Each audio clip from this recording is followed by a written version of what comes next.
You read models, you read data, and you see a huge gap between what we're being told to what the situation on the ground is. Yes. And again, the amazing thing is that you just need to read the original reports. Let me give you another example, coming from the realm of economics, not science, because we're trying to quantify crisis, right?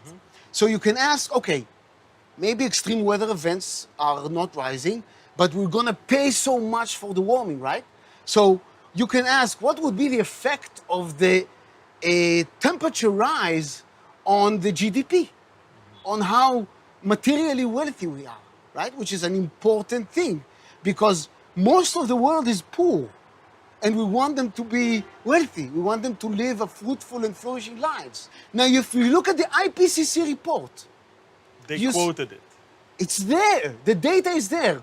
You see that for a 3 degrees centigrade rise, which is maybe something that's going to happen within 100 years from now, we don't know, but maybe we can talk about this, the total loss of GDP will be about 3 to 5%. And what would be the damage to world economy from the implementation thereof? The Paris Agreement is unbelievable.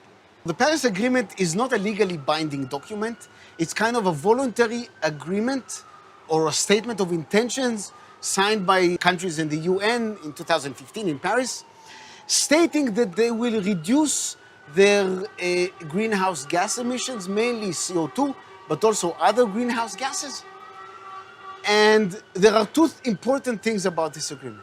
First of all, it cannot be done. They cannot do it. We cannot do this. And we can talk about the You're technology. saying we, as much as we humanities, want, cannot change, cannot reduce temperature. no. And we can talk It's about scientifically, this. I believe so. as a professor, Yes, of- it's an engineering thing. And we can talk about this a lot at length. The second thing is the costs. The costs of abiding to the Paris Agreement are unbelievable. A good few percent of the GDP of the US economy every year. 7% of the Mexican economy. 9% of the Brazilian economy. they cannot afford it. Of course not.